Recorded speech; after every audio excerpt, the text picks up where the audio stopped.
Hi guys, a very good evening to everyone.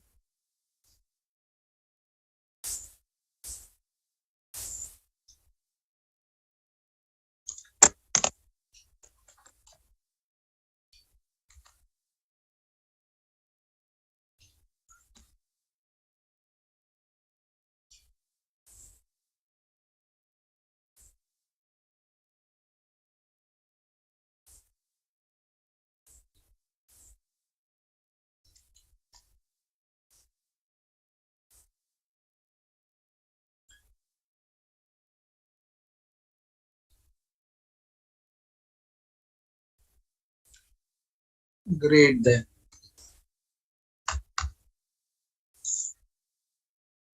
So just a second.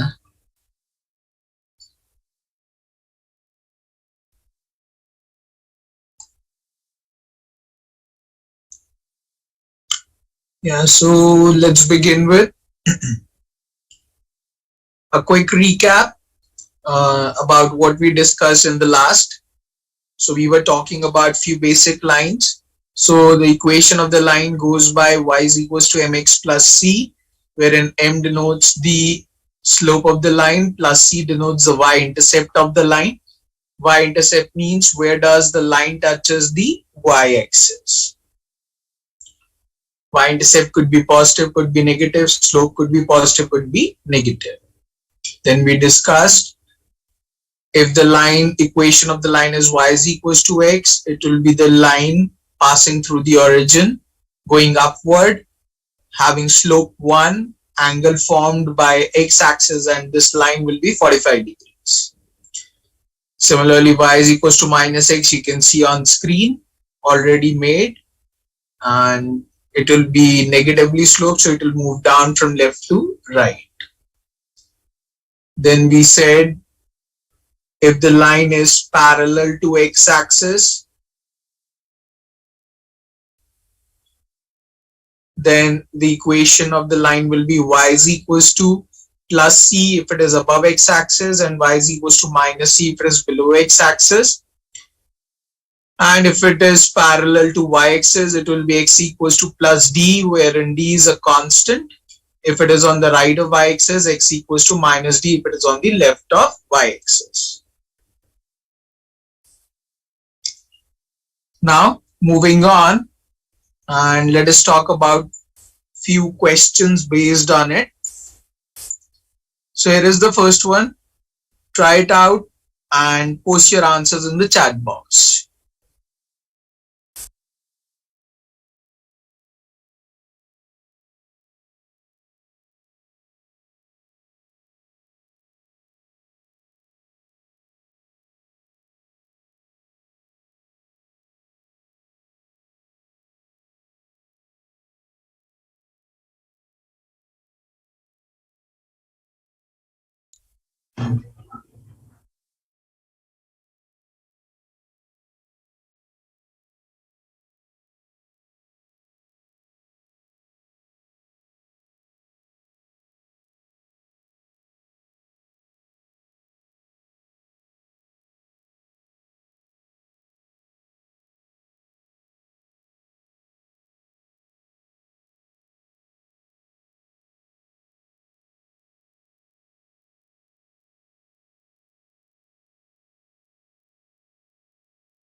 Where is your Y, Tanuja?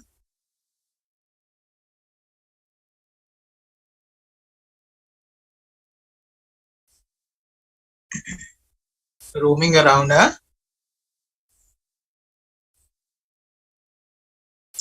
Okay, very nice. Let us see.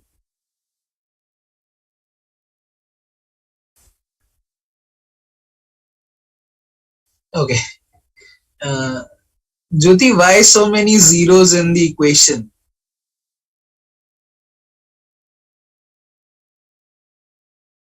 You need to write in the simplest format.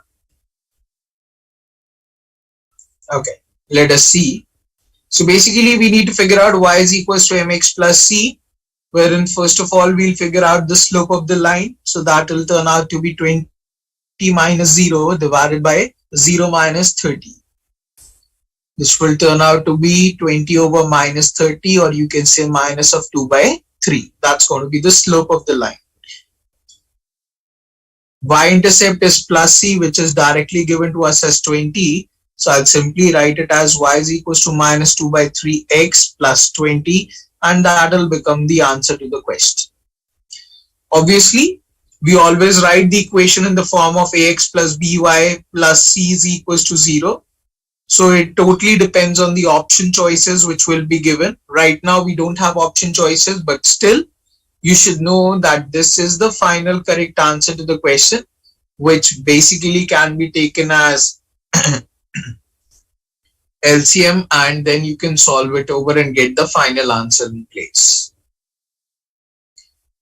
So guys, objective was to make you understand the usage of y is equals to mx plus c. So is that point clear to everyone?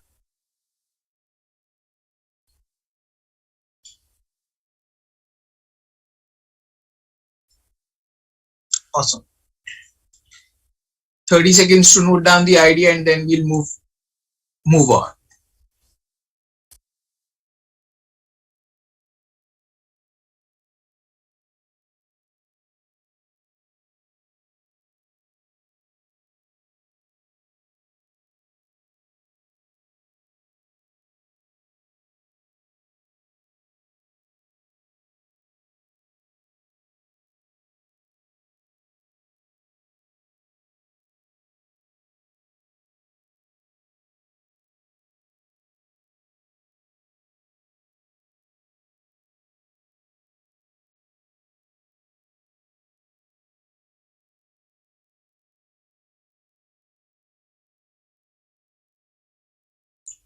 Yes, Sandeep, it's perfectly fine.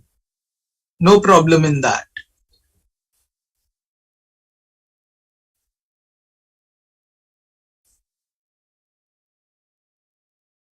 Yeah. Okay, then moving on to the next one. Yes, please try out this question now.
Okay guys, let's begin with, see guys, when you are answering, you are not writing y sometimes.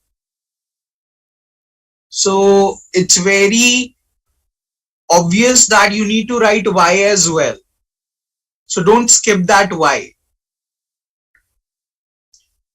So he's asking what is the equation of the line M that passes through the point 3, 7 and 9, 4. So we need to find out the equation of the line which passes through these 2 points. So we need to find out y is equals to mx plus c. So first of all, we'll figure out m. So that will be 7 minus 4 divided by 3 minus 9. So it will become 3 over minus 6. That will give me minus half. So y is equals to minus 1 by 2x plus c will become the equation. Now I need to find out the value of c. So what we can simply say is that these 2 points 3, 7 as well as 9, 4 are going to satisfy this particular equation for sure. So therefore I can plug in the values of x and y out here and find out the missing link, which is c. So if I can put either 3, 7 or I can put 9, 4, both will give me the same answer. So let us put 3, 7 only. So y is 7 is equals to minus 1 by 2, x is 3 plus c. So this will become 7 plus 3 by 2 is equals to c, and c will become 14 to 17 by 2. So y is equals to minus 1 by 2x plus 17 by 2 will become the equation of the line, and that will be the correct answer to the question. The objective was out here to understand the fact that these 2 points 3, 7 as well as 9, 4 will satisfy the equation y is equals to minus half x plus c. So you can plug in any of the 2 points and figure out the value of c. Both will give you the same answer.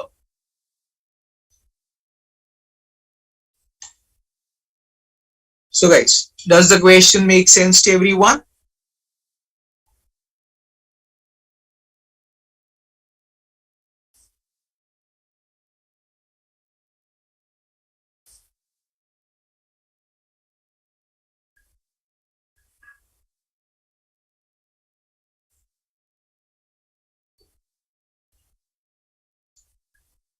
Great. 15 seconds to note down the idea and then we'll move on.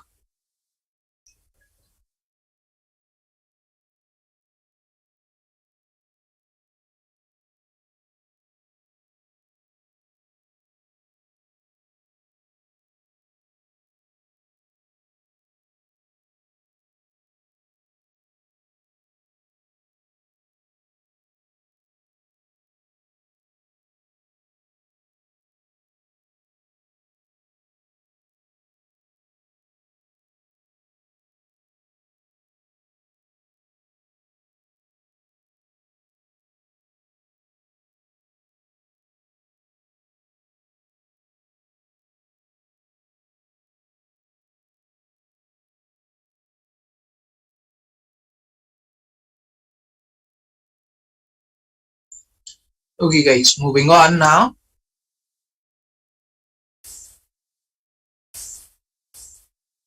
Try this question please.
No, Sandeep, that's wrong answer.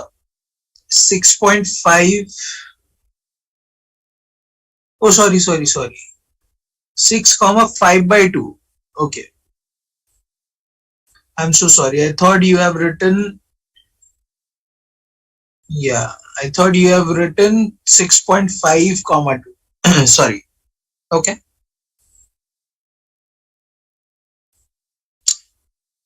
Let's begin with.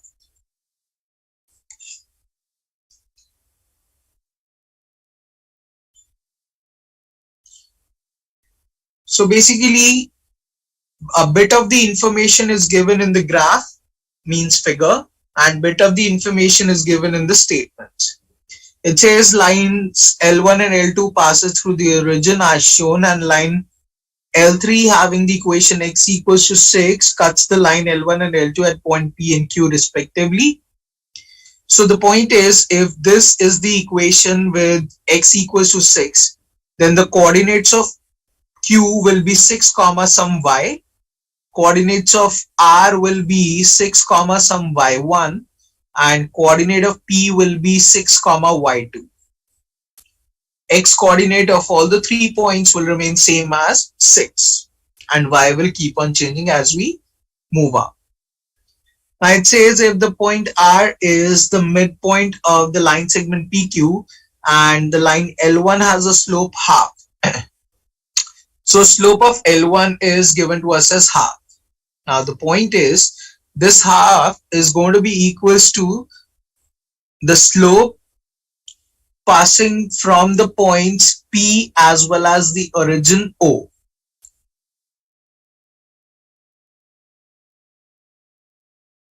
Just a second. Yeah.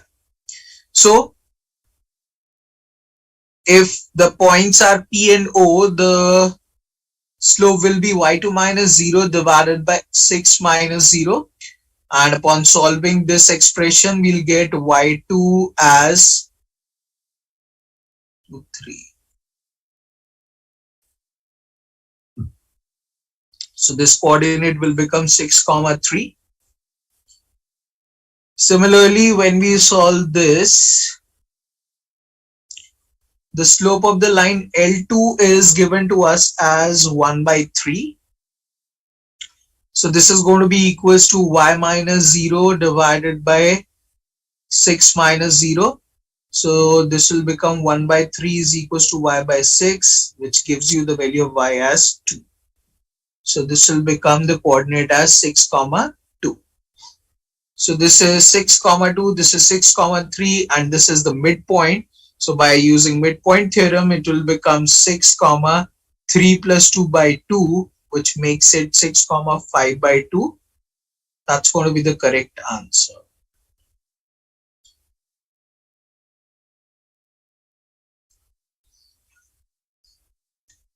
So eventually this is going to be the easiest and the fastest way to deal with this question. Are we all clear about the question here?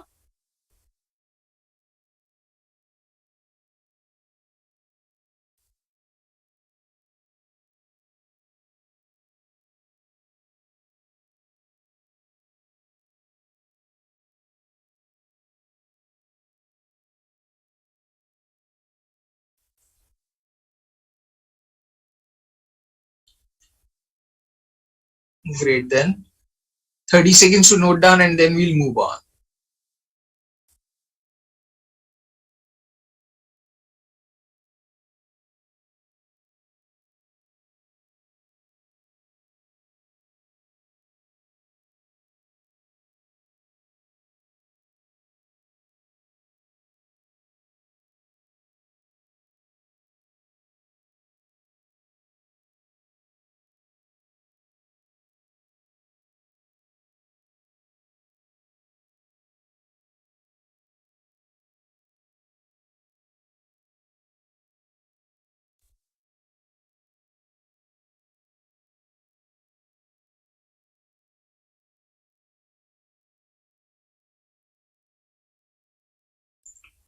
Okay guys, moving on.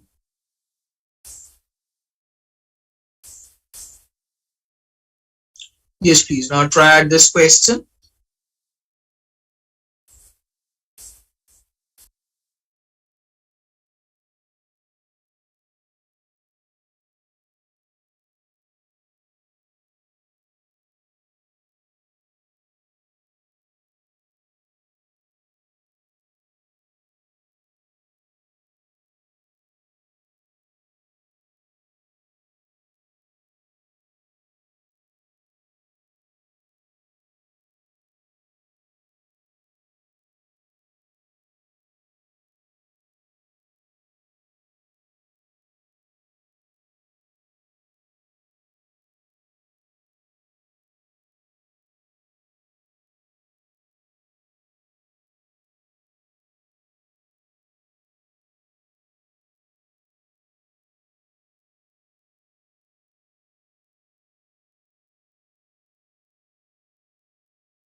Okay, let us see whether the answer is D or not.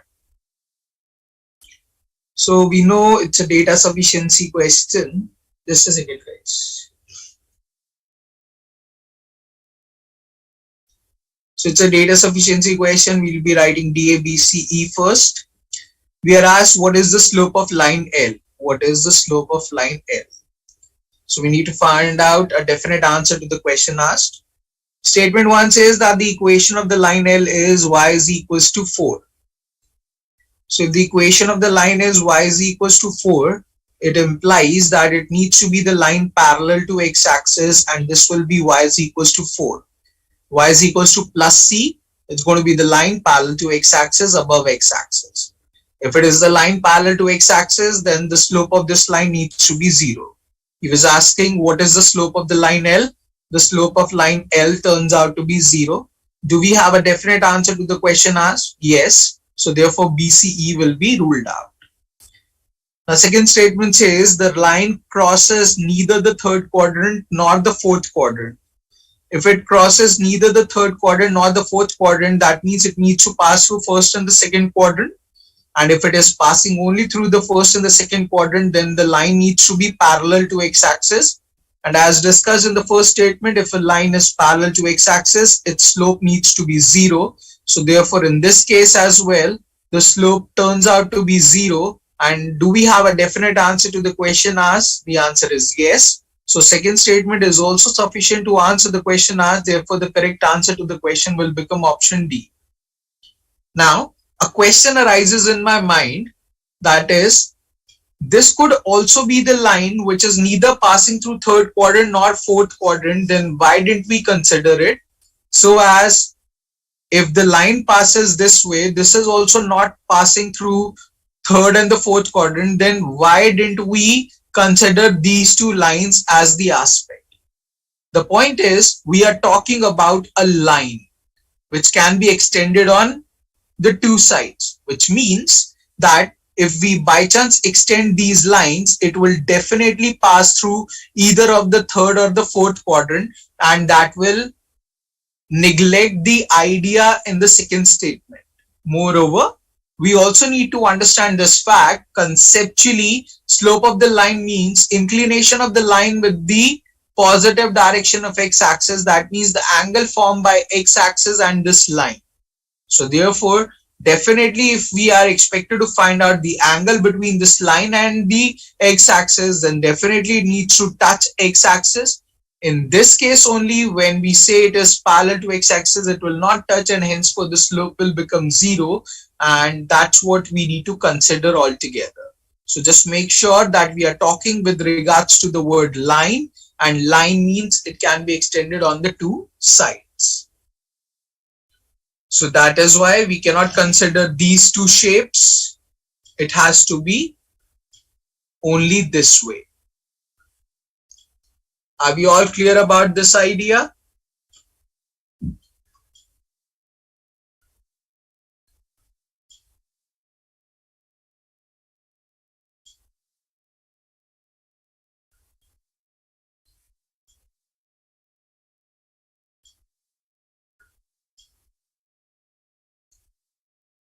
Awesome there. 30 seconds to note down the idea, and then we'll move to the next one.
Okay guys, moving on.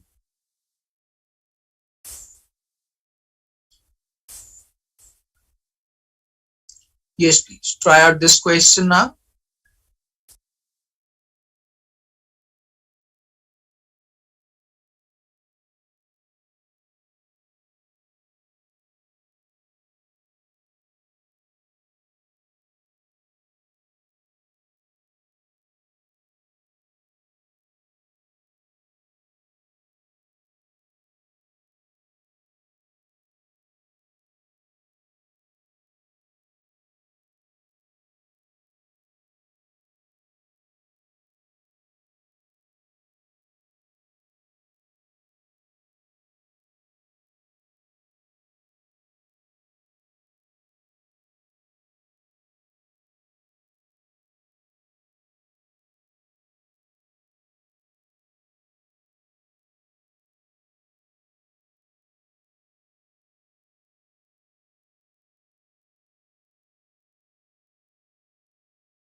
Okay,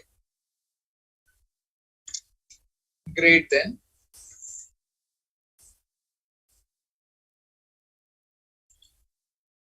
So it's a data sufficiency question. So we'll be writing DABCE. Does the line y is equals to mx plus c intersect the x-axis? Okay. So we have equation of the line as y is equals to mx plus c, and we are asked whether it intersect x-axis or not. Statement 1 says m is negative. So the slope of the line is negative. If the slope of the line is negative, it needs to move down from left to right. So it might go this way, it might go this way, it might go this way. So there could be three different possibilities for negative slope. We don't know what exactly will be the possibility, but in all the three cases, it will definitely touch x-axis. My question is not based on what exactly will be the figure. My question is simply asking me, will it touch x-axis or not? and this gives a clear indication, yes, it will definitely touch x-axis. So statement 1 is sufficient to answer the question asked, will it touch x-axis? There is a definite yes to the question asked. So BCE will be simply ruled out. Second statement says C is positive. That means y-intercept is positive. Y-intercept is positive, but what exactly is the line? We have no clue about it. The line could be parallel to x-axis. The line could be negatively sloped. The line could be positively sloped. We have no clue about it. But what we know is that the y-intercept of the line is positive. So it will touch y-axis on a positive note, but what exactly will be the slope? We have no clue about it. If we don't know about the slope, then in that case, this is the line which is parallel to x-axis will not touch x-axis, and these two lines will definitely touch x-axis. So we have no confirmation whether it will touch x-axis or not. Therefore, second statement is not sufficient to answer the question asked. So D will be ruled out, and the correct answer to the question will become option A.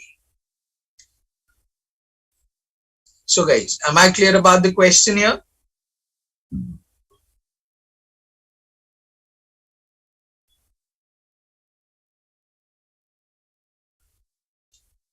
Awesome then. 15 seconds to note down, and then we'll talk about this question and the concept in detail once again. Not this question exactly, but we are going to talk about this concept in detail. Quickly note down the idea and then we'll move on.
Okay guys, let's move on.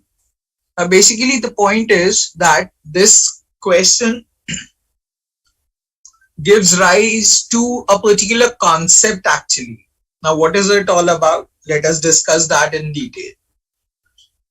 Now let's say there is an equation as x plus y is equals to 2, and I ask you to plot this line on the graph. So if you go back to the school time, you will remember the fact you used to find out the values of x and y, the possible values of x and y for this equation. So when x is 0, y will be 2. When y is 0, x will be 2. And then you basically plot these points on the graph. 2, 0 will be somewhere here, 0, 2 will be somewhere here. And then you pass the line which passes through these 2 points, and that makes out the graph of this equation. This was a very simple equation, so we got the values very quickly and we could plot these points very quickly and we get the answer in place. But eventually, more or less, if something like 2x plus 4y is equals to 13, something like not 13 but 2x plus 3y is equals to 12, something like this is given, and you are asked to plot the equation on the graph, then you figure out 0, 1, 2, or you plug in 0, 1, 2 as the numbers and then figure out the answer in place. And then plot those points and then make out the figure on the graph. Now eventually it's a GMAT exam, so it will never ever ask you to draw a neat and clean diagram of the graph of the equation. So it's very obvious that you just need to get the correct notion of the graph. It's not about getting into the details actually. So therefore, if you are not going to get into the details, then forming out these values or calculating out these values and then forming out the graph on, it's going to be a very lengthy process and long procedure, which is all going to be of no use. So we are going to skip that all away and we are going to use a particular concept altogether. Now what's the concept? Going to the basic, we know that the equation of the line goes by the formula y is equals to mx plus c, wherein m denotes the slope of the line and plus c denotes the y-intercept of the line. Now here we can simply understand this fact that the slope can be of three different forms. The slope can be a positive number, a slope can be zero, slope can be negative. Similarly, the y-intercept can hold two different values. It can be positive, it can be negative. And based on these ideologies, we can actually form out six different lines which can happen. So first of all, let me just draw them out and then I'll explain how does it work. Just give me a minute.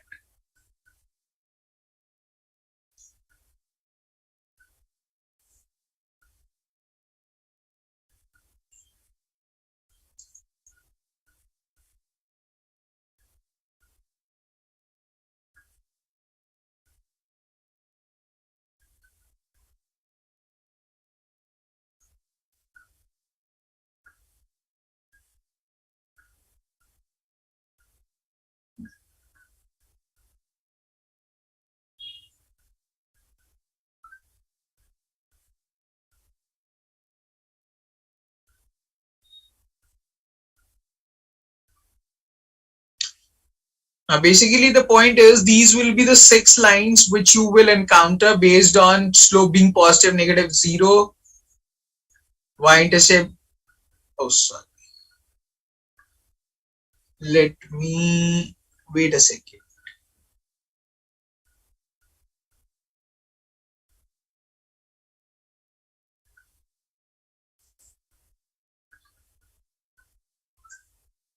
So we'll consider slope to be just positive and negative and y-intercept to be positive, negative and zero. Slope zero means line will be parallel to x-axis and then the nature will change. So we'll keep that out basically. So the point out here is that if you notice in the first graph, you can clearly see the fact that the slope of the line is positive because lines are moving up from left to right. So if slope is positive, there can be three different possibilities altogether. Positive slope with positive y-intercept, that's going to be the first line. Positive slope with zero y-intercept, that's going to be the second line. Positive slope with negative y-intercept, that will be the third line. And these will be the final three possibilities which can happen for a particular line. Similarly, if the slope of the line is going to be negative, then there will be again three different possibilities. That is negative slope with positive y-intercept, this particular line. Fourth line, negative slope with zero y-intercept. Fifth line, negative slope with negative y-intercept. Sixth line. So basically the idea is this much simple, which you need to focus on, that there will be six different possibilities about the equation of the line. The slope being positive, so it will have positive slope with positive y-intercept, positive slope with zero y-intercept, positive slope with negative y-intercept. Similarly, negative slope with positive y-intercept, negative slope with negative y-intercept, negative slope with zero y-intercept, and these will be the six cases. Ultimately, the objective is whatever is equation given to you, you are expected to convert in y is equals to mx plus c form and then figure out the sign of the slope, sign of the y-intercept, and quickly draw out the conclusion about the graph. For an instance, we had taken the example x plus y is equals to 2. So write it in the form of y is equals to minus x plus 2. So you got to know we have negative slope with positive y-intercept. So out of the six lines, negative slope with positive y-intercept will be this line and graph of that particular line is done. Now further, whatever question has been asked from you, you can simply spend time with that. So basically the idea is that within 5 to 7 seconds, you can easily plot out the graph if you know the correct logic behind.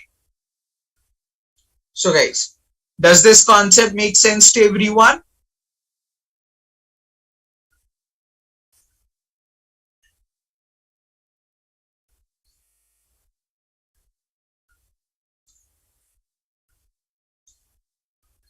Great then.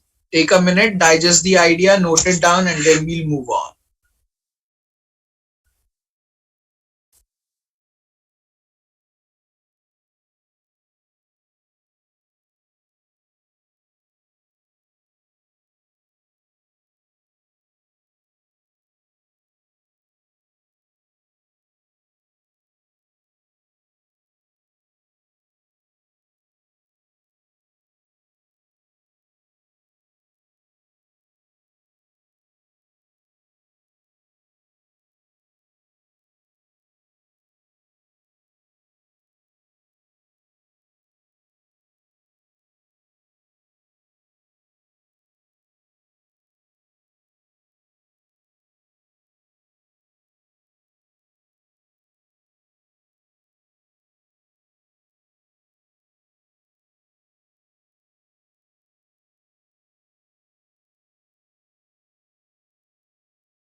Okay, guys. Moving on now.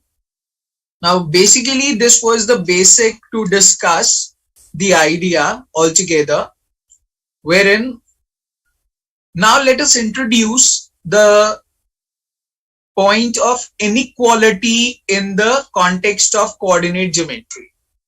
Now, instead of x plus y equals to 2, we are introducing an inequality sign. Let's say x plus y is greater than 2.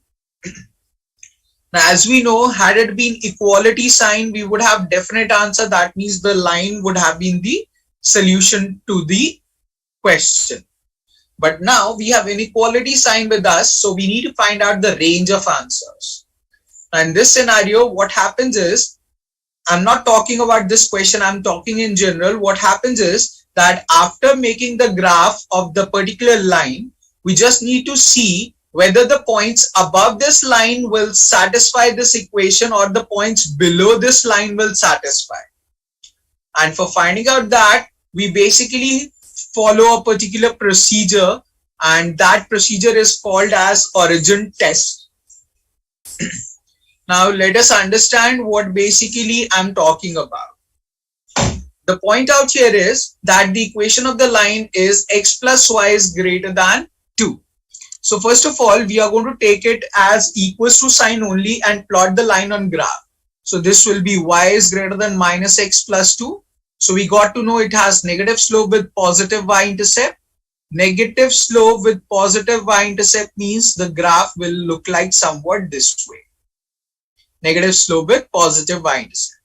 Now I need to see whether the points above this line will satisfy this inequality or the points below this line will satisfy this inequality. Now for knowing that, what we'll do is we'll basically be doing origin test with this original equation. Origin test basically means we'll plug in the value of x comma y as 0 comma 0 and figure out whether the point 0 comma 0 satisfy this equation or not. So the given equation is x plus y is greater than 2. Plug in 0 comma 0, so it will become 0 plus 0 is greater than 2, and we get a statement 0 is greater than 2.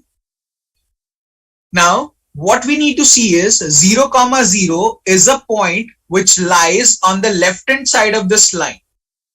If this point satisfies this inequality, then all the points in this region will satisfy. And if this point does not satisfy, then all the points in this region will not satisfy. Out here, we got the statement 0 is greater than 2, which is a false statement. If this turns out to be a false statement, it implies all the points below this line does not satisfy this inequality, which means all the points above this line will satisfy. Now, this is the first quadrant, this is the second quadrant, this is the third quadrant, and this is the fourth quadrant. And you can clearly see that in first quadrant, there are certain points which satisfy this inequality and there are certain points which does not. Similarly, in the second quadrant, there are certain points that satisfy this inequality, certain point does not. In the third quadrant, no point satisfy this inequality. Similarly, in fourth quadrant, few point does satisfy, few does not. So the question can ask you in three different ways. The question can ask you which all quadrant contains at least a point that satisfies this inequality. So if the question is asking you at least a point that satisfies this inequality, then the answer will become quadrant 1, quadrant 2, and quadrant 4. Because these are three such quadrants in which there are certain points which just satisfy. Similarly, the question can ask you which quadrant contains no point that satisfies this inequality. The answer in this scenario will become quadrant 3. The question can also ask you which quadrant contains all the points that satisfy this inequality, and for that the answer to the question will become none, because there is no such quadrant which satisfy all the points. Had it been the graph like this and shading would have been like this, then I could have said that the first quadrant satisfy all the points. But in this scenario, in this particular graph, there is no such quadrant which satisfy all the points. And henceforth, you need to be conscious about this particular idea. So if it is talking about contains at least a point, first, second, and fourth quadrant will be the answer. Contains no point, third quadrant will be the answer. Contains all the points that satisfy this inequality, answer will be none. So guys, does this concept make sense to everyone?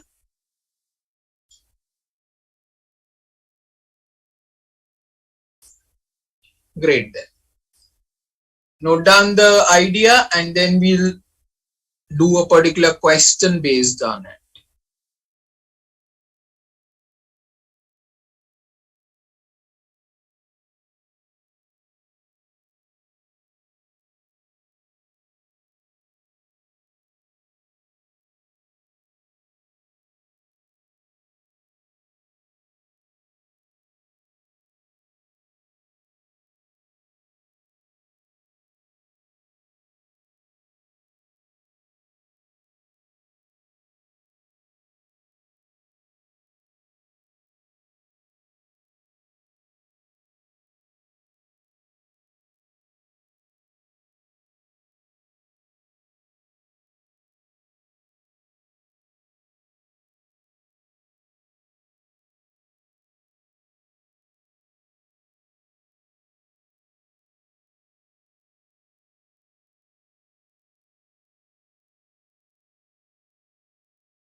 Okay guys, have you noted? Shall we move on?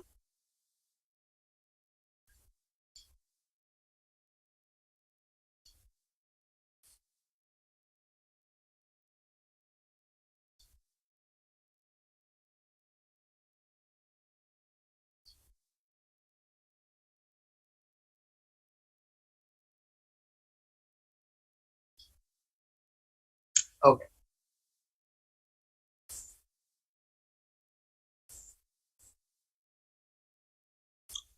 So guys, here is the question. I would like you all to attempt it and post your answers in the chat box.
Okay guys, great. Let us begin with. So it says, in which of the quadrants do all points x comma y satisfy the inequality 2x plus y is less than equals to 4? So this will be first of all written as y is less than equals to minus 2x plus 4. So this line will have negative slope with positive y-intercept. Negative slope with positive y-intercept means this will be the line. Now we will do origin test with the original equation. So it will be 2x plus y is less than equals to 4. So it is going to be 2 into 0 plus 0 is less than equals to 4, which turns out to be 0 is less than equals to 4. So this turns out to be a yes or a true statement because 0 is less than 4. That means the coordinate 0, 0 satisfy this inequality, and henceforth all the points below this line will satisfy the inequality. The question was asking in which of the quadrant do all the points satisfy. So third quadrant is such where all the points satisfy. That means option C will be the correct answer to the question. So guys, are we clear about the question here?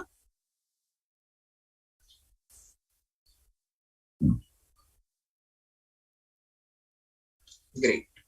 15 seconds to note down and then we'll move on.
Why will it change?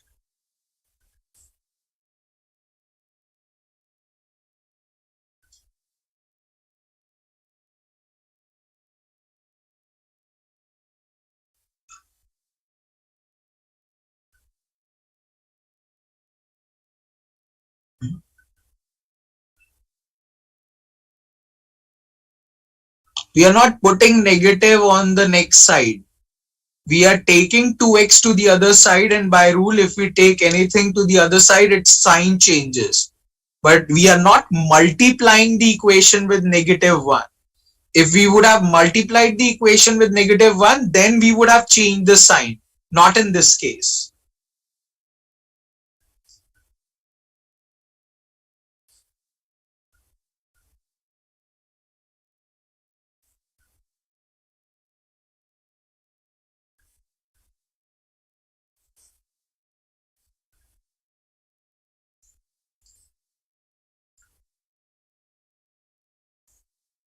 No, we are not multiplying here. We are just taking 2x to the other side. We are not multiplying anything here.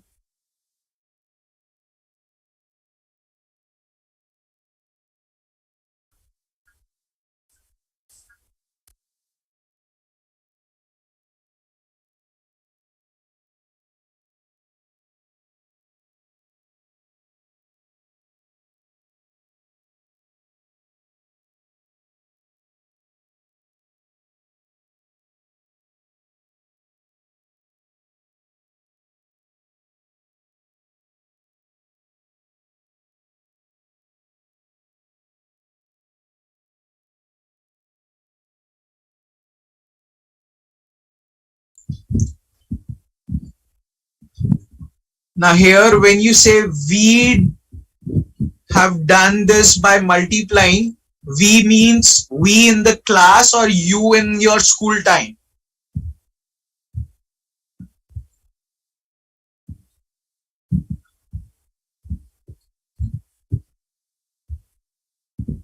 Impossible. Show me the example.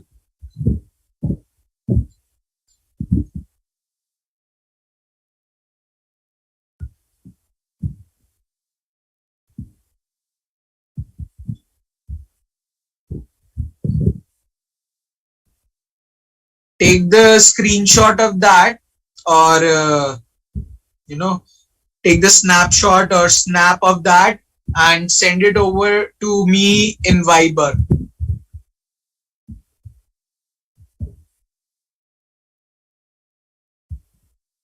See, either you open your mic and speak. Writing this way will not work. I will never ever understand what do you want to say.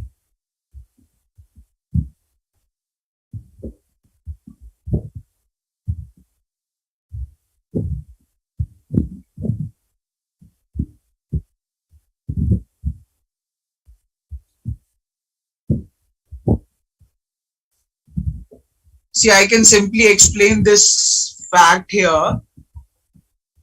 Even if it would have been 2x plus y is equals to 4, I would have said y is equals to minus 2x plus 4. If anything goes to the other side, it simply changes its sign. Similarly, had it been 2x plus y is less than equals to 4, we are just taking 2x to the other side. We are not multiplying with anything. So y will be simply lesser than or equals to minus 2x plus 4. There will be no change in the sign. If you remember, when we were talking about basics of an equality, I simply said if 3 is greater than 2, if we add 1 on both the sides, this will become 3 plus 1, this will become 2 plus 1. 3 plus 1 will be 4, 2 plus 1 will be 3, and still 4 will be greater than 3, and there will be no change in the sign when we are adding a constant. The sign of the inequality gets reversed only when we multiply with the negative constant. If 3 is greater than 2, if we multiply both the sides with negative 1, this will become minus 3, this will become minus 2, and now negative 2 will be greater, and this will basically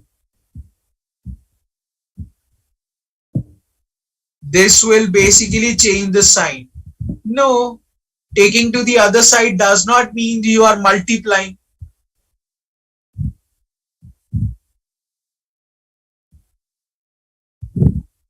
If x over 5 is basically equals to 10 and you are expected to find out the value of x, then x will be equals to 5 multiplied by 10, which will give you the value of x as 50. Now, because 5 was getting divided out here, that's why when you take it to the other side, it will get multiplied. So that is way different from what we have discussed out here. Here we are adding two terms. Here we are dividing two terms. It's not same. Yeah.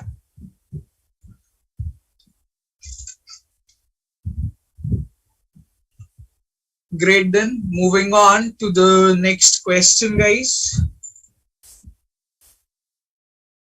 Here is the next question in front of you. Try it out and post your answers in the chat box.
Okay, let's begin with.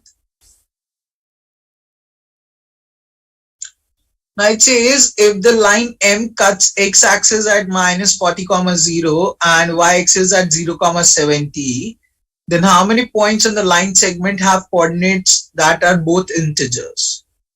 So the line will somewhat look like this way, wherein this coordinate will be minus 40, 0 and this coordinate will be 0, 70. The name is given to us as P and this is given to us as Q. Now he's asking on the line segment PQ, both X and Y should be integers. Now the point is, if I want X and Y as integers, then specifically I need to have a relation between X and Y. And if we need to find out relation between X and Y on the coordinate geometry context, definitely the relation between X and Y is given by the equation of line. So basically out here, we need to find out y is equals to mx plus c, which gives you a definite relationship between X and Y. So first of all, we'll figure out the slope of the line. That will be 70 minus 0 divided by 0 plus 40, which will turn out to be 7 over 4. So equation of the line will become y is equals to 7 by 4x plus c, and the y-intercept, which is c, is given to us as 70. Now we got the relation between x and y. We need to figure out which all coordinates will satisfy this equation, which will produce both x and y as integers. Now he's talking in between P and Q, so we need to start from this particular point and end at this point. Now basically on x-axis, these will be the points which will satisfy, and on y-axis, these will be the points which will satisfy, and I want them to be integers. So out here, I need to first of all figure out which all points, if with regards to x as integers, will satisfy this equation, and when we plug in which all points will give you y as integer. So out here, the range of x starts from minus 40 and ends at 0. This is 0, 0.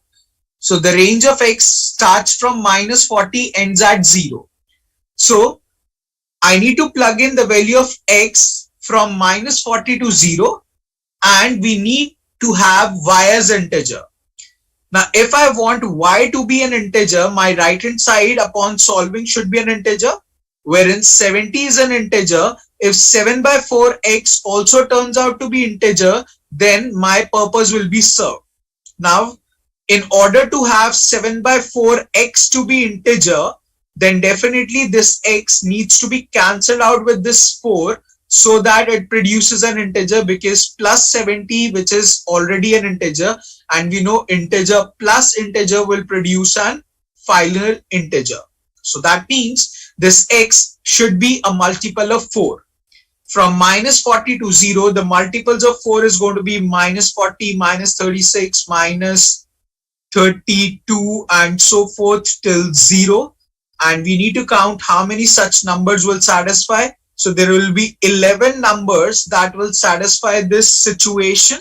So therefore, how many integer values will be produced? It will produce 11 certain combinations which will have both x and y as integers, and that will become the answer to the question. So from 0 till minus 40, there exists 11 multiples of 4, and that will give you the answer to the question.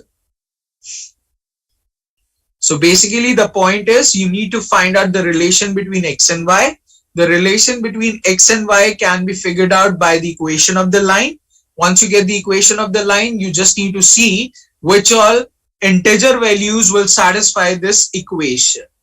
Now to get the integer value, you just need to see that x should get cancelled out with the denominator as 4, and this implies that x should be a multiple of 4 in order to be an integer. So from minus 40 to 0, there will be 11 such values that will satisfy. So guys, does this question make sense to everyone?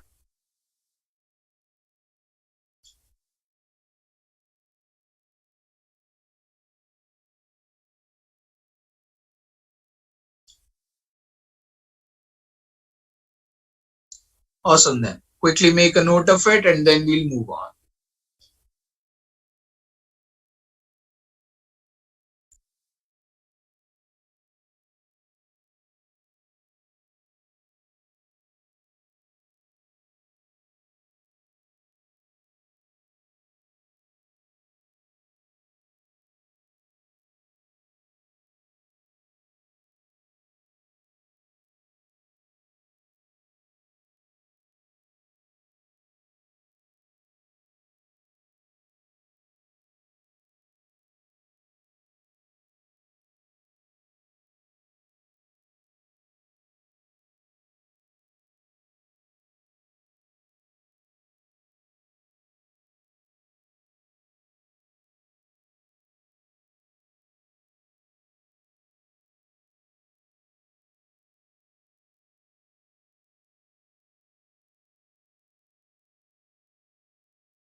Okay guys, moving on.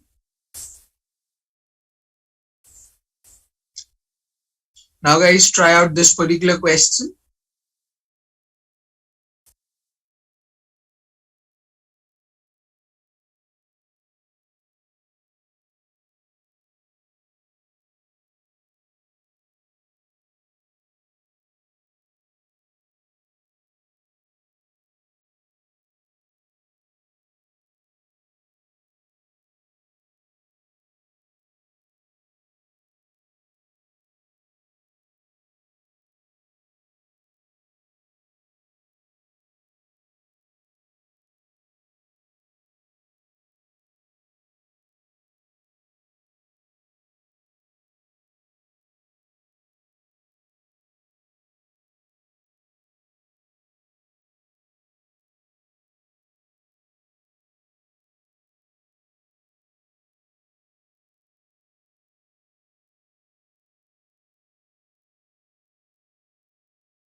Awesome, Jyoti.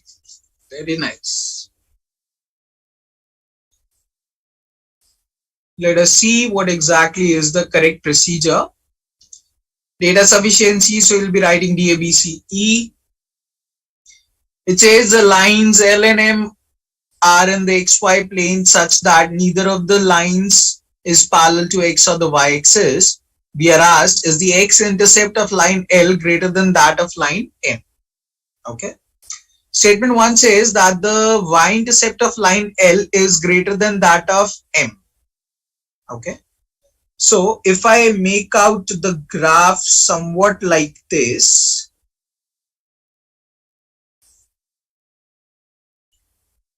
herein, or the graph can be made like this.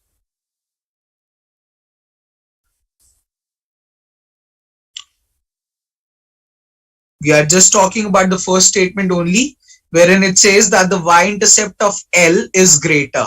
So this will be line L, this will be line M, this will be line L, this will be line M. In both the cases, the y-intercept of line L is greater. But if you notice, in this situation, in the first case, the x-intercept of M is greater, but in the second case, the x-intercept of L is greater. Now the point is, we were asked, is the x-intercept of L greater than that of M? And we don't have a confirmation about it. So in this case, we are getting M to be greater. In this case, we are getting L to be greater. So in both the cases, we are getting a different answer to the question asked. In both the cases, the x-intercept of different lines are greater. So we don't have any confirmation about it. Therefore, first statement is not sufficient to answer the question asked. So AD will be ruled out. Now, eventually, if you look at the second statement, it says the lines L and M are parallel to each other. And eventually, you will get to know that what we did in the first statement is going to be the same as what we are going to do in the second statement. Line L and M are parallel to each other. Fine. Again, we'll have two different situation scenarios, which is going to be the same way. And again, it will not give you a conclusive answer to the question asked, so will be ruled out.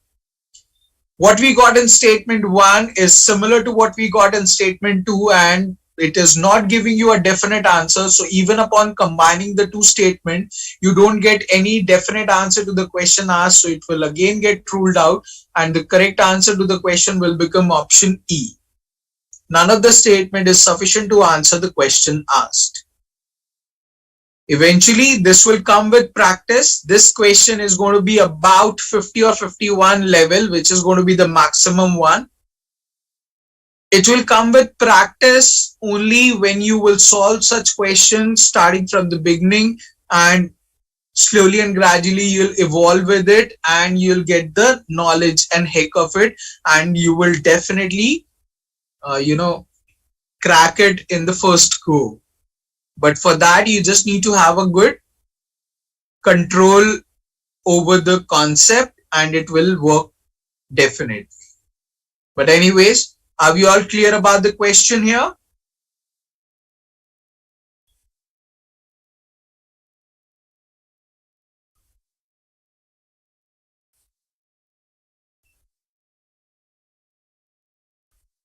Okay. What's your doubt, Tanuja? There was a disturbance, sir. I couldn't hear much. Disturbance from my side, is it? No, sir, from my side. Oh, okay.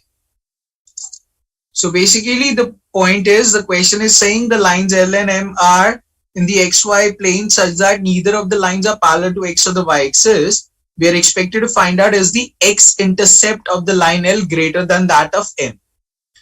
First statement says that the y-intercept of line L is greater. So there can be two different possibilities which I can make. The graph can go this way, wherein this is line L, this is line M, wherein y-intercept of L is greater than that of M. Similarly, out here, this is going to be line L, this is going to be line M, wherein y-intercept of L is greater. But in the first situation, the x-intercept of M is greater, and in the second situation, the x-intercept of L is greater. So we have no confirmation whether x-intercept of M will be greater or L will be greater.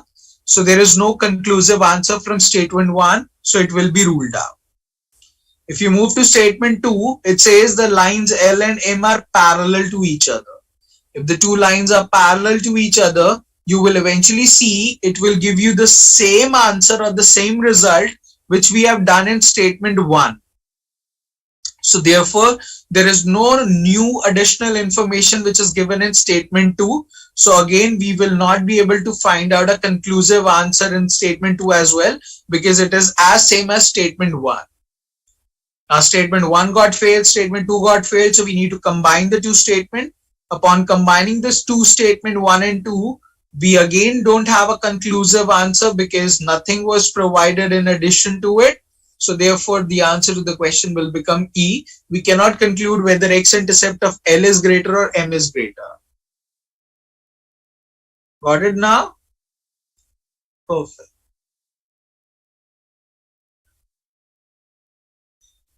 Perfect then guys, we'll take out a break for about 15 minutes here and then we'll resume the class. Enjoy your break. See you guys after 15 minutes.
Okay guys, is everyone back from the break?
Okay then, moving on to the next idea, which is part of your coordinate geometry only.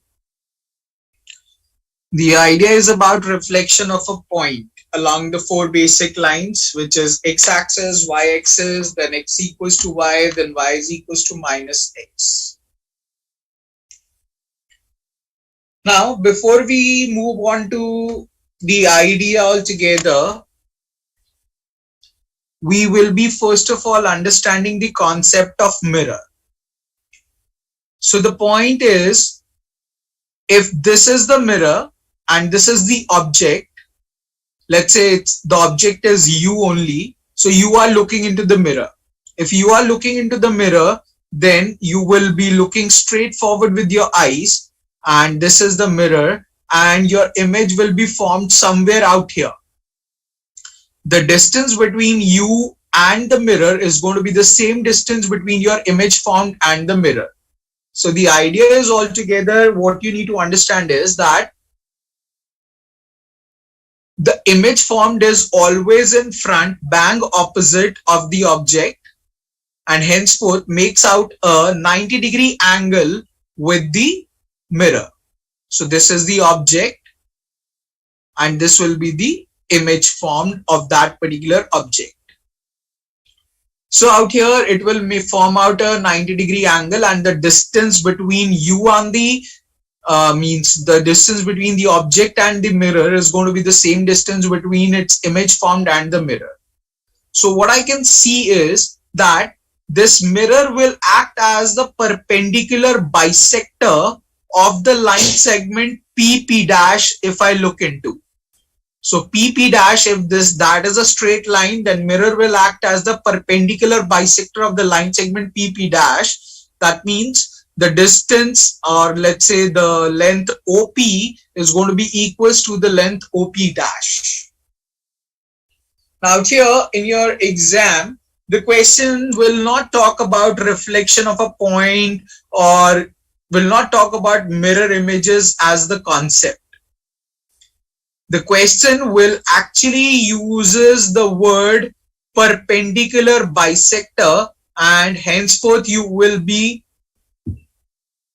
able to recognize the fact that the question is talking about reflection, and we need to apply this concept in place. So I repeat, mirror images and reflection as the word will not be present in the question. What will be present is the perpendicular bisector, and henceforth you will be recognizing that perpendicular bisector relates to the concept of mirror images. Also, what you need to remember is, when you are looking into the mirror, your left becomes right, your right becomes left. But for a point, it doesn't work that ways, because point is just a point, and there is no left and right for a point. So eventually, what does that mean? If let's say P is the object having the coordinates as a comma b, and x-axis is acting as the mirror, so this angle form will be 90 degrees. If this is the object P, this will be the image form, let's say P dash, So what you need to remember is that according to the lines x and y axis, the magnitude of the points remains the same and the signs are applied according to the quadrants. That means if P has the coordinates as a comma b, P dash will also have the coordinates a comma b. The magnitude will be a comma b, but the signs will be applied according to the quadrant. And it is quite obvious that if the object is in first quadrant, the image form will be in the fourth quadrant because x axis is acting as the mirror.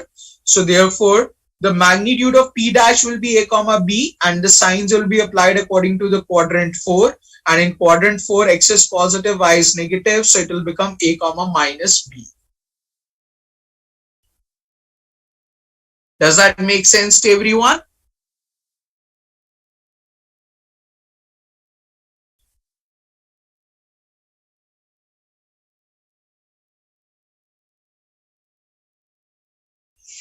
Awesome. Quickly note down the idea and then we will discuss along other lines as well.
Okay guys, moving on. Now let's say P is the object in the first quadrant having coordinates as a comma b, and now y-axis is acting as the mirror. So if y-axis is acting as the mirror, then in that case the object form will be P double dash.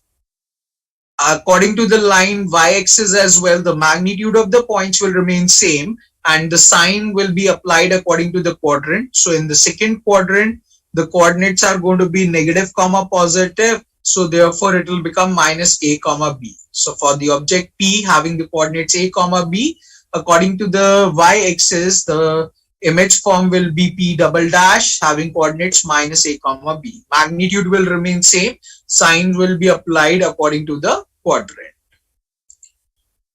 I'm moving on. I'll display all these information on the single graph. So just listen me out and then note it down at the end.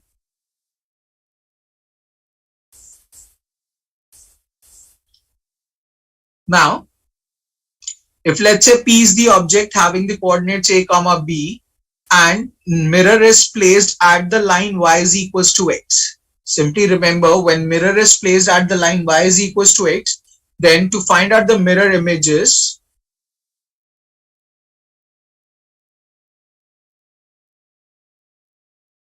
so mirror image along the line y is equals to x will be flip the coordinates and you'll get the mirror images. Flip the coordinates basically means x will become y, y will become x. So out here, if you see P is the object having coordinates a comma b, then its image form will be q having the coordinates b comma a. So the point is this much simple. Now you don't even need to have the figure on graph. If 3 comma 5 is the object, then its image form will be simply 5 comma 3. That's it. Done with the answer.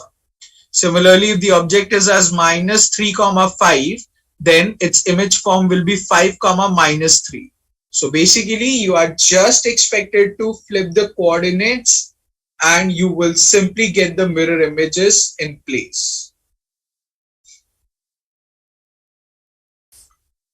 Am I clear to everyone?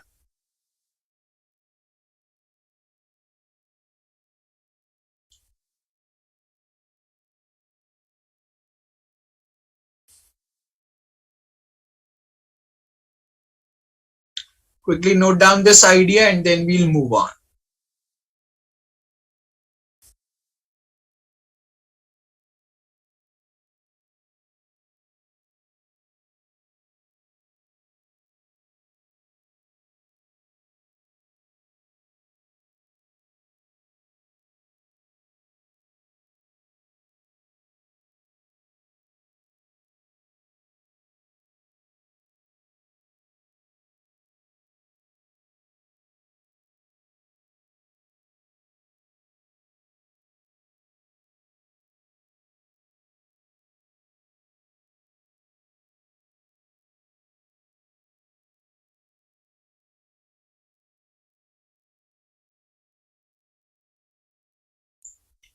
Okay guys, moving on. Now if let's say the object is in the first quadrant having the coordinates a comma b, and now the mirror is placed at the line y is equals to minus x. So the mirror image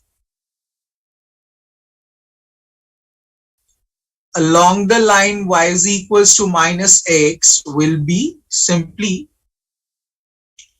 flip the coordinates and change the sign at the same time.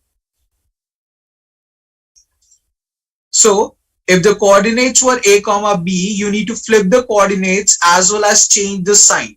So let's say r is the image form, so it will simply become minus b comma minus a. So the point is, if it is 3 comma 5, you need to flip the coordinates 5 comma 3 and then change their sign. So this plus 5 will become minus 5 and this plus 3 will become minus 3. Similarly, had it been minus 3 comma 5, first of all you will flip the coordinates, so it will become 5 comma minus 3, and now change the sign. So this plus 5 will become minus 5 and this minus 3 will become plus 3, and this will become the mirror image along the line y is equals to minus x. So simply remember, along the line y is equals to minus x, you need to flip the coordinates as well as change the sign. Does that make sense to everyone?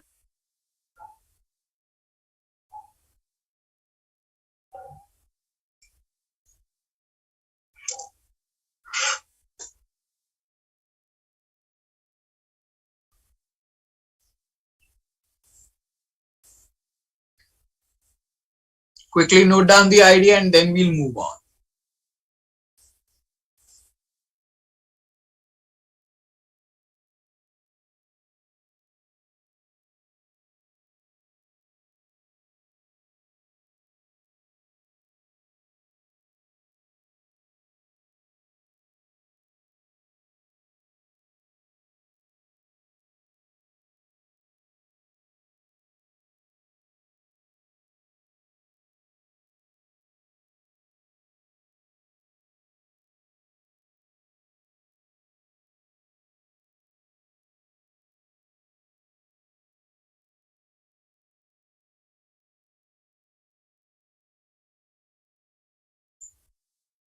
Okay guys, so concluding everything on a single graph, so you can clearly see this way.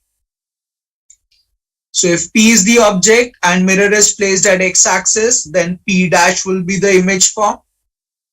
If P is the object, y-axis is acting as the mirror, then P double dash will be the image form. If P is the object, mirror is placed at the line y is equals to x, then Q will be the image form. And if P is the object and mirror is placed at the line y is equals to minus x, then image form will be R. And this is how you can simply analyze the idea. And you can simply understand the 4 aspects along x and y axis. You just need to see the sign according to the quadrant. Along the line y is equals to x, you just need to flip the coordinates to get the mirror images. And along the line y is equals to minus x, you need to flip the coordinates and change the sign.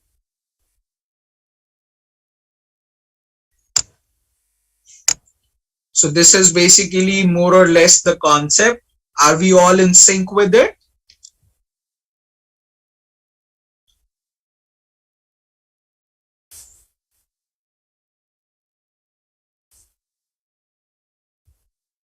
Great. 30 seconds to note down the idea and then we'll move on.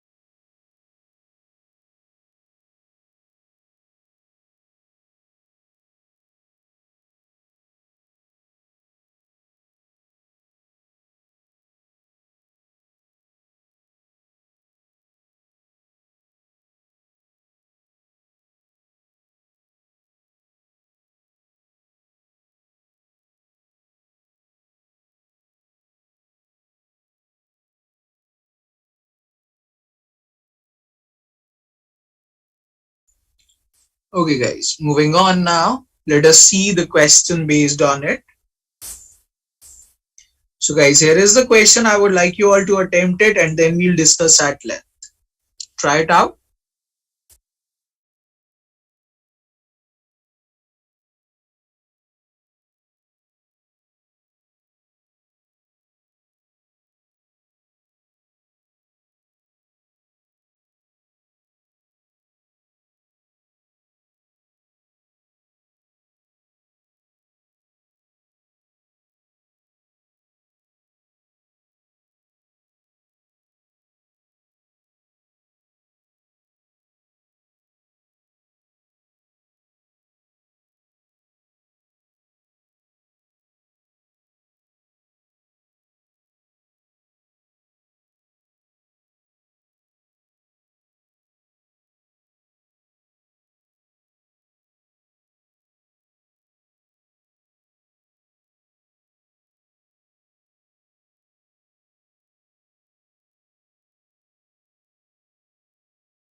Okay, let us see what exactly is the correct answer. So it says in the rectangular coordinate system above, the x-axis is the perpendicular bisector of the segment PQ not shown. And then y is equals to x is the perpendicular bisector of QR which is not shown. If the coordinates of the point P are 7 comma minus 5, so this is 7 comma minus 5, what are the coordinates of R? Okay, so P is here, x-axis is acting as the perpendicular bisector of PQ, so Q will be the image formed along x-axis. So along x-axis, magnitude of the points remains same and signs are applied according to the quadrant. So in first quadrant, both are going to be positive, so magnitude will remain same, so it will become 7 comma 5. Then y is equals to x is acting as a perpendicular bisector of QR, so R will be somewhere here. According to the line y is equals to x, we need to flip the coordinates to get the mirror images. So it will simply become 5 comma 7 and the coordinates of R will become 5 comma 7, which is going to be the correct answer to the question. That's it. Done with it. So basically the point is perpendicular bisector of the line segment on the coordinate plane implies the concept of mirror images. So guys, is everyone clear about this question?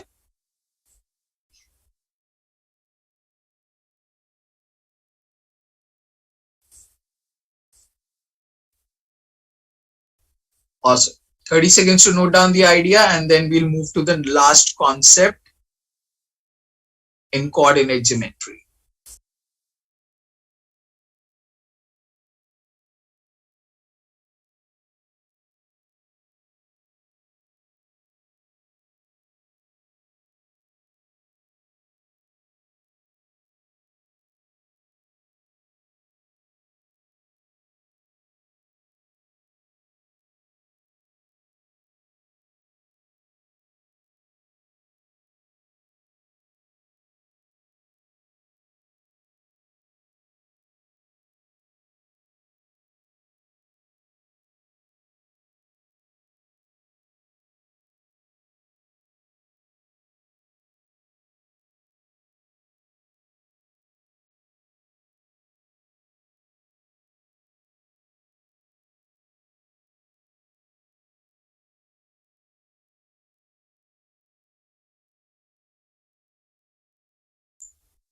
Okay, guys, moving on now.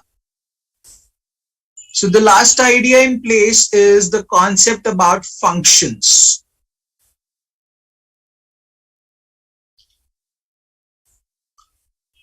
Now, first of all, we are going to understand what is the basic meaning of the word function, and then we'll relate out with its nature, which is tested in GMAT. So first of all, the point is this much simple, that a function is basically a special type of relationship between x and y only is tested in GMAT. Now, the function which can be tested in your exam can be of linear type or can be a quadratic function. Now, first of all, what you need to understand is that the function can be written in 4 different forms. So, for an instance, the function can be written as y is equals to mx plus c, wherein y is on the left hand side, m and c are constant, and x is on the right hand side, and there is specific relationship between x and y. For every different value of x, there is different value of y. For every different value of y, there is different value of x. Similarly, this function can be written as, the same function can be written as f of x is equals to mx plus c. The same function can be written as y is equals to f of x is equals to mx plus c, and same function can be written as f of x is equals to y is equals to mx plus c. There is no difference in the 4 variants. All means the same thing, that is a straight line. No difference in that. Now, let's say there is a function given to us as f of x is equals to 2x squared plus 3, and you are asked find f of 2. Now, what does that mean? It basically means you are expected to replace x with 2 in the function. So wheresoever x will be present, you will replace it with 2 and get the final value in place. So 2 as it is, the value of x is 2 whole squared plus 3. 2 squared is 4, 4 into 2 is 8, 8 plus 3 will give you 11 as the answer. Similarly, had it been asked find f of minus 3, so I would have replaced x with minus 3, so it would have been 2 minus 3 squared plus 3. 3 squared is 9, 9 to the 18, 18 plus 3 will give you 21 as the final correct answer. Similarly, had it been asked find f of x plus h, then you would have simply replaced x with x plus h, so it will become 2 times x plus h whole squared plus 3. Please be conscious about this fact, f of x plus h will not be equals to 2x plus h squared plus 3 or 2x squared plus h plus 3. Both are going to be wrong expressions because you are expected to replace x with x plus h, so you will write x plus h in place of x. So these both are going to be wrong. So just be conscious about it. Are these basic points clear to everyone?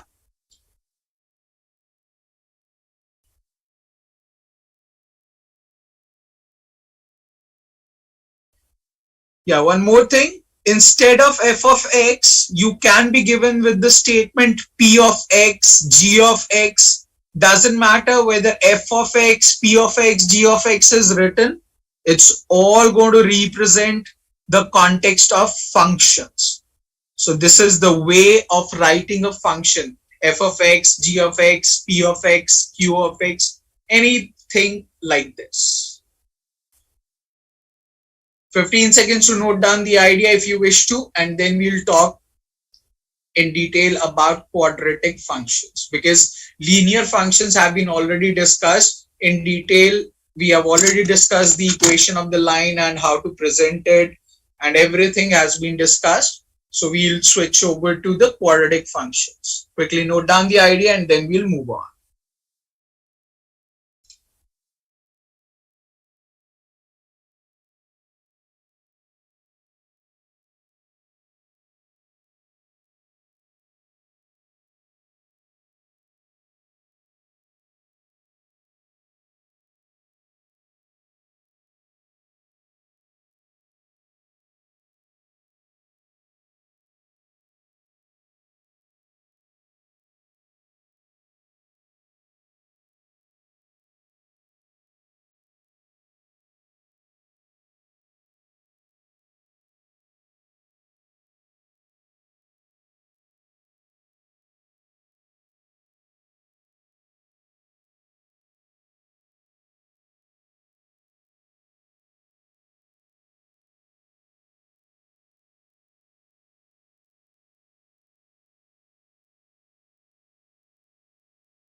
Okay guys, moving on.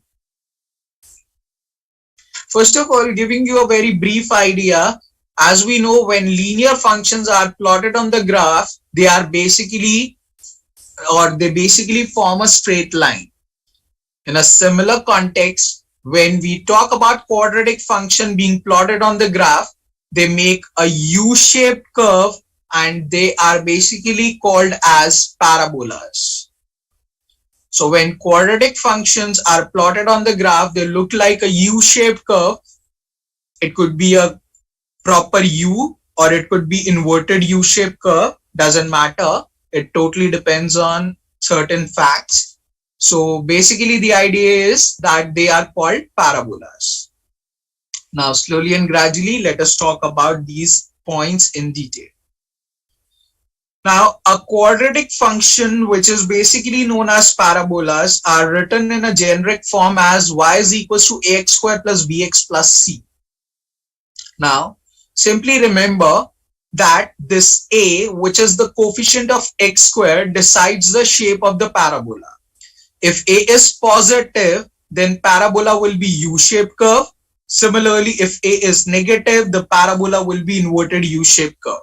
That's the very first thing which you need to remember, that a decides the shape of the parabola. It will be U-shaped curve if it is positive. It will be inverted U-shaped curve if it is negative. Here, this plus c represents the y-intercept of the parabola. Y-intercept of the parabola is positive, implies it will touch y-axis on a positive note, and y-intercept is negative, implies that it will touch y-axis on a negative note. It has nothing to do with the shape of the parabola. It's all about where does this parabola intersect the y-axis. So if the y-intercept is positive, it will touch y-axis on a positive note. If y-intercept is negative, it will touch y-axis on a negative note. Now, the nature of B is not tested in GMAT. That's why it is not written on screen. But just to let you know, what does B do? B basically decides how much deep the U shape or U nature will be. Whether it will be this much U or this much U or this much U, it's totally dependent on what will be the value of B. So the deepness of U is decided by B, which is not tested in GMAT, so we'll keep it out. We'll simply focus on A being positive, negative, C being positive, negative, and the nature is in front of you. If A is positive, parabola will be U-shaped curve. If A is negative, parabola will be inverted U-shaped curve. If C is positive, parabola will touch y-axis on a positive note. If C is negative, parabola will touch y-axis on a negative note.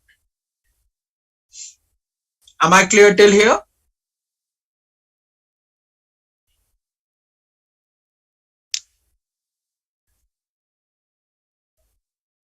Awesome then. Note down this idea and then we'll talk about certain parabolas in detail.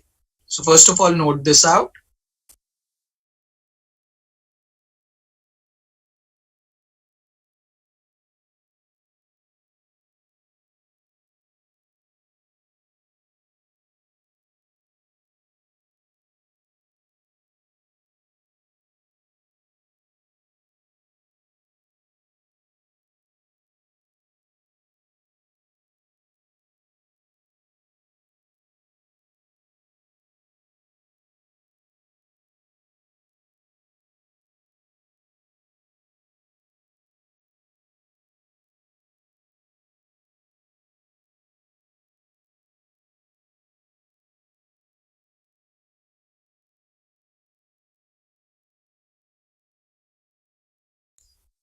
Okay guys, moving on now.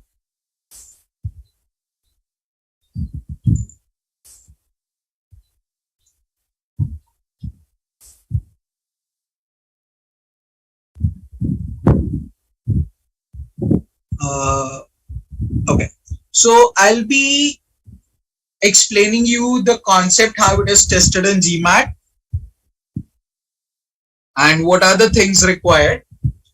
If by chance you have some doubt, I am really requesting you, please open your mic there and then and ask.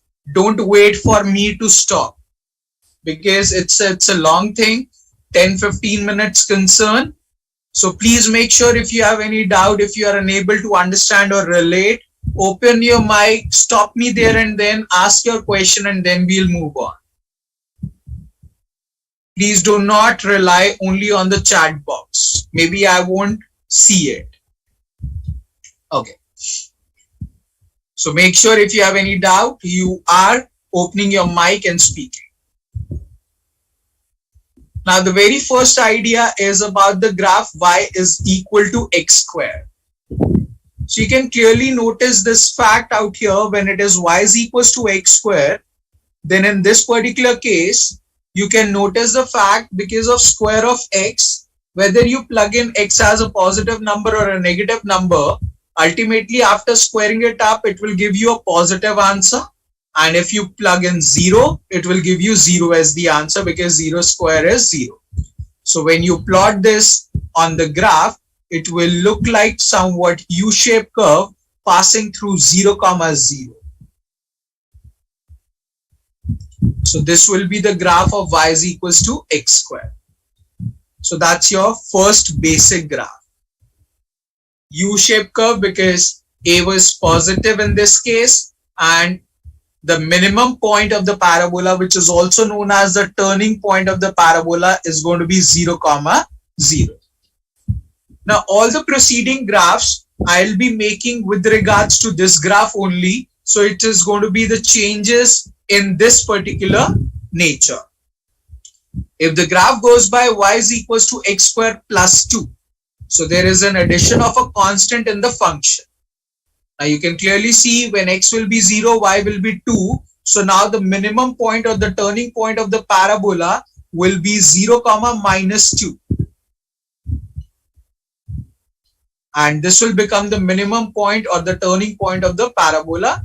And rest wise, you can clearly see x-axis, y-axis. If x is positive, y will be positive. If x is negative, y is still going to be positive. And the minimum point of the parabola will be when x is 0. So it will be 0, 2.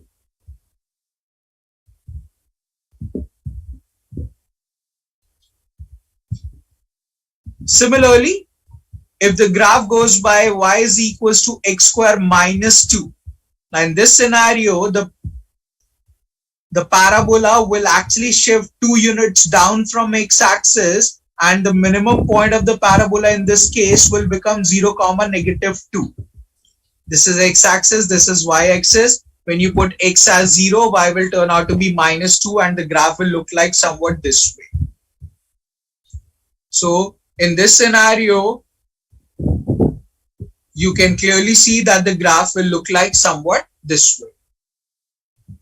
Similarly, if the function goes by y is equal to x minus 2 whole square.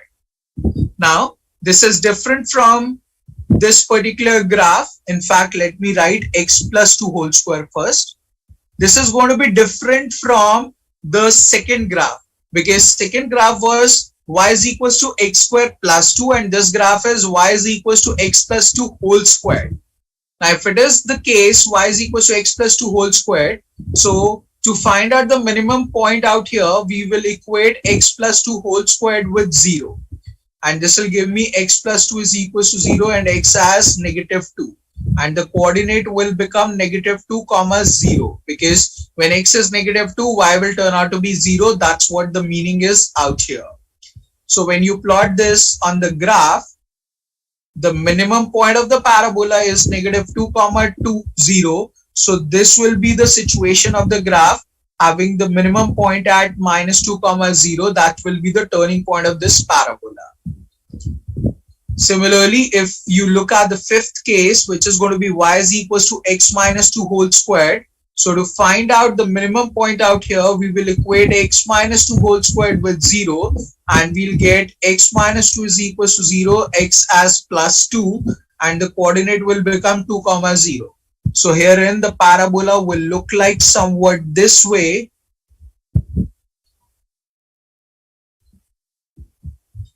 Having its minimum point at 2 comma 0. That will be the turning point of this particular parabola. And finally, if the graph goes by y is equals to minus x square, then in this scenario, it will be inverted U-shaped curve having its maximum point at the origin, which is going to be 0 comma 0. And rest of the things, the changes will happen as it is. If you add a constant, the parabola will move up. If you subtract a constant, the parabola will move down. If you add inside, the parabola will shift on x-axis on the left hand side. If you subtract, the parabola will shift right hand side on x-axis. So rest of the things will remain same. So what you need to simply remember is that for a particular function, if the graph is made, if you add a constant, then the graph simply moves up. If you subtract the constant, the graph simply moves down. If you add a constant inside, the graph moves leftwards. If you add the constant, the graph moves, if you subtract a constant, the graph moves rightwards. And if the coefficient of x square becomes negative, the graph becomes inverted U-shaped curve. So guys, does these points make sense to everyone?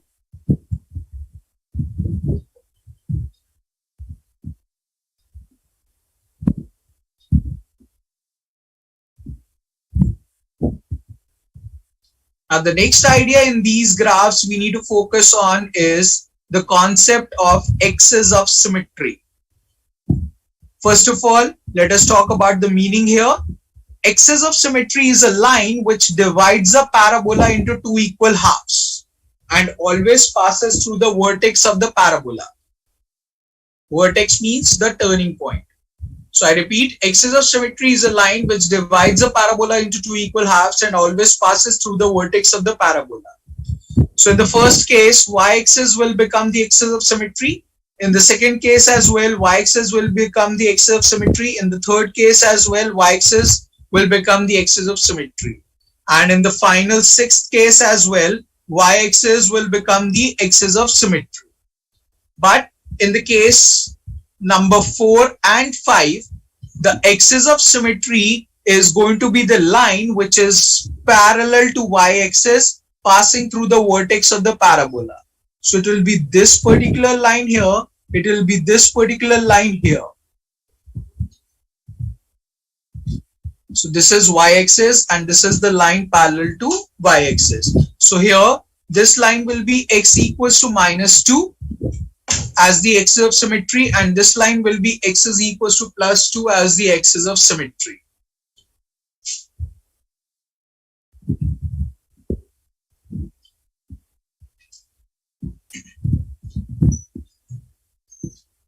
So guys, is this point clear to everyone?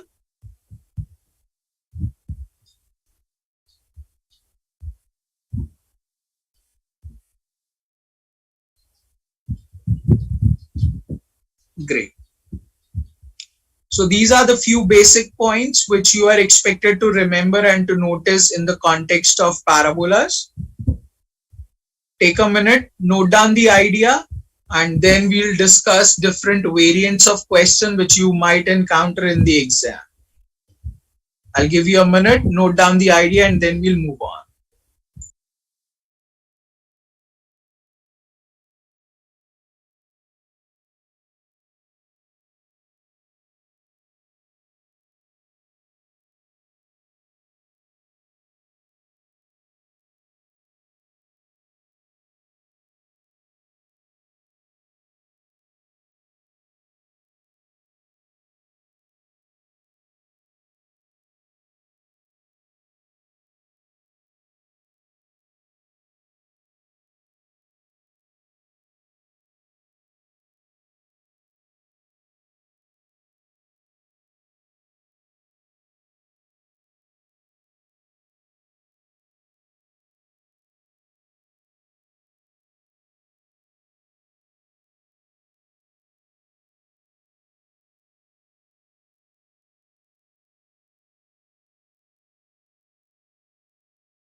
Okay guys, moving on now.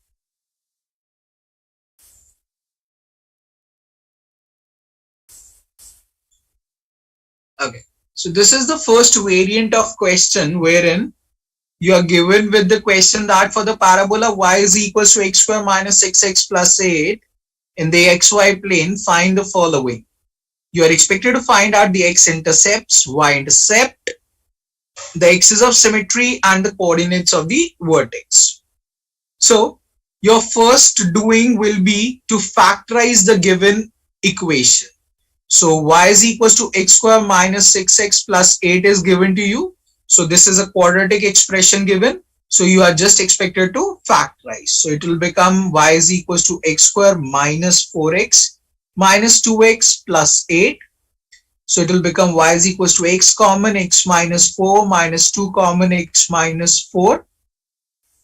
So y is equals to x minus 4 x minus 2. Now you are expected to find out x-intercepts. If you are expected to find out x-intercepts, it implies y needs to be 0. So it will become x minus 2 times it by x minus 4 is equal to 0. Product of two terms is equals to 0 means either x minus 2 will be equals to 0 or x minus 4 will be equals to 0. So either x will be equals to 2 or x will be equals to 4, which means the coordinates will become 2 comma 0 as well as 4 comma 0. So when I'll plot this on the graph,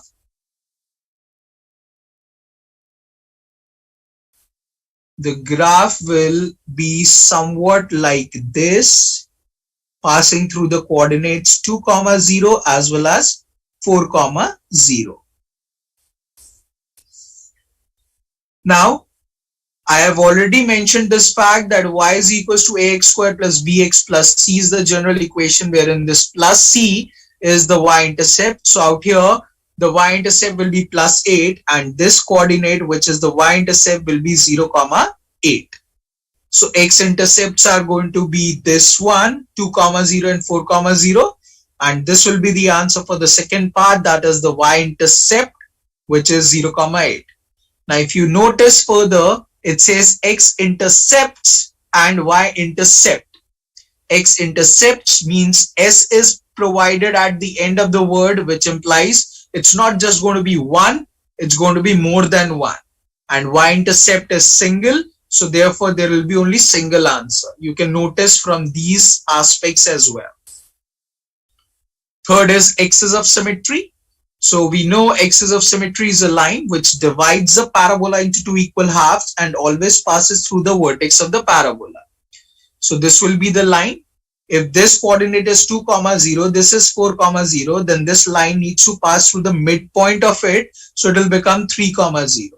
And if this line will have the coordinate as 3 comma 0 with x-axis, it implies that the equation of this particular line needs to be x equals to 3.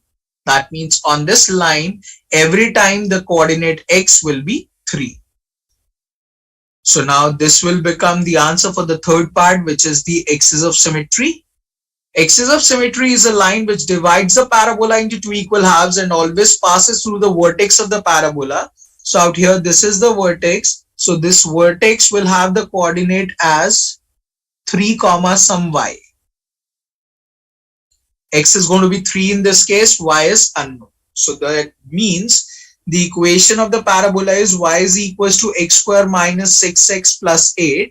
So in this equation, you are expected to plug in the value of x as 3 and find the value of y. So y will be equals to 3 square minus 6 into 3 plus 8. So 9 plus 8, 17, 6 into 3, 18, 17 minus 18, which will give you minus 1. So this coordinate will become 3 comma minus 1, which is going to be the vertex of the parabola. That's going to be the answer for the fourth part. So basically the point is very simple. First of all, you are expected to factorize the equation given and then figure out everything as I have done. Does that make sense to everyone?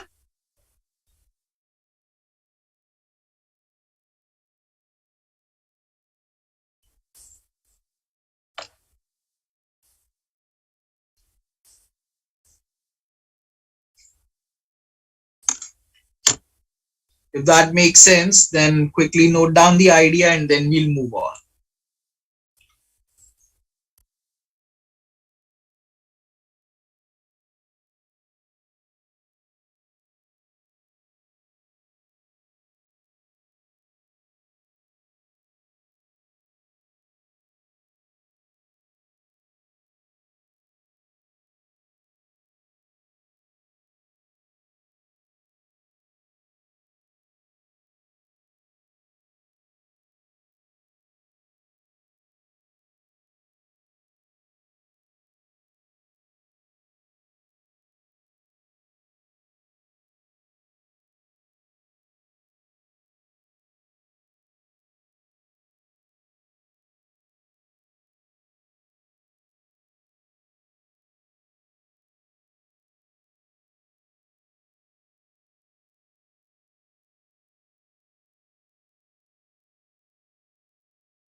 Okay guys, have you noted? Shall we move on?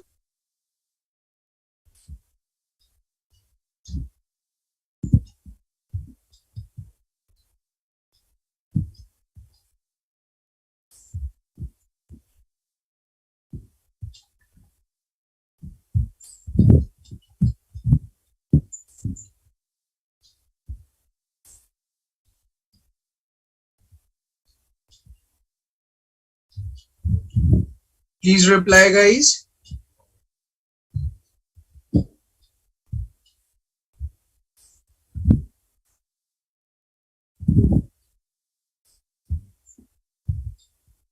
Okay.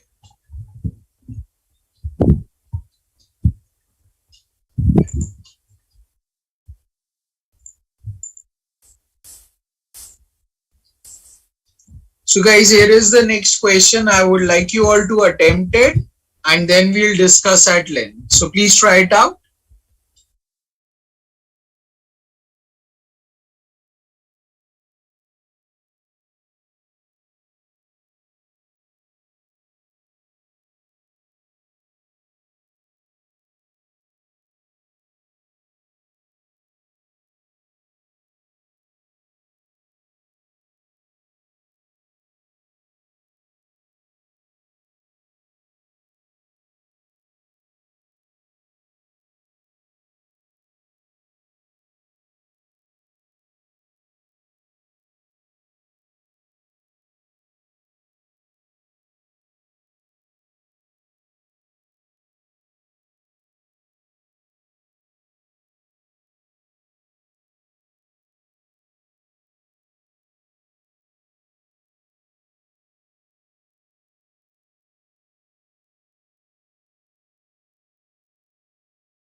Okay, let us see.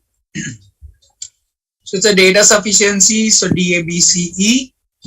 It says, does the graphical representation of the quadratic function y is equals to ax squared plus c intersect with x-axis or not? First statement says a is less than 0. Okay. If a is less than 0, so we know if a is negative, it will be inverted U-shaped curve. So it can be somewhat this way, it can be somewhat this way, it can be somewhat this way. In the first case, it is touching x-axis at 2 points. In the second case, it is touching 1 point. And in the third case, it is not touching at all. The question is asking you, does this graph intersect with x-axis? So we don't have any confirmation about that. So statement 1 gets ruled out, AD gets ruled out. Statement 2 says C is greater than 0.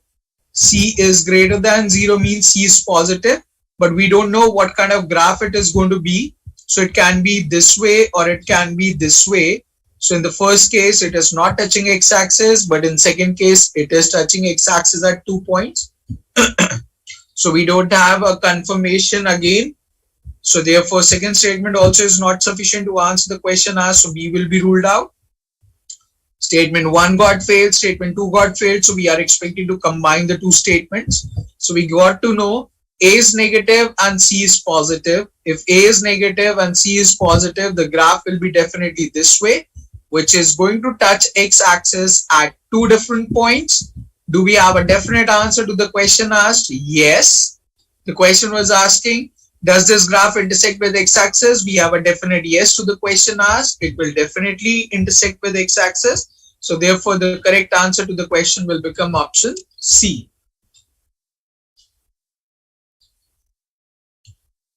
So guys, does this question make sense to everyone?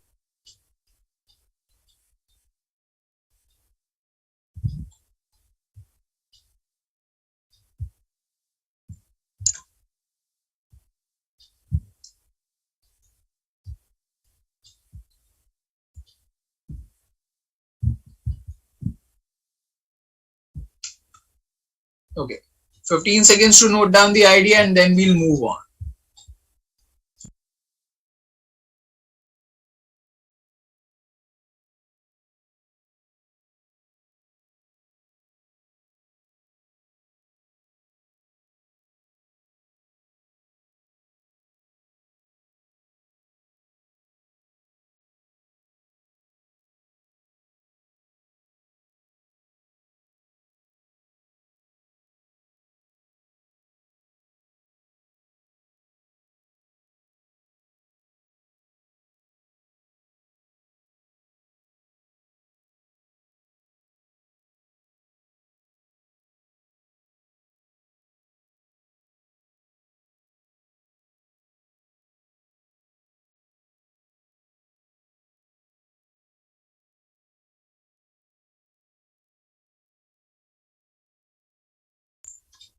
Okay guys, moving on. Talking about the last idea in place, that's the concept of circles. So basically the concept of circles on the coordinate plane. Let me just first of all make out the graph and then I'll explain.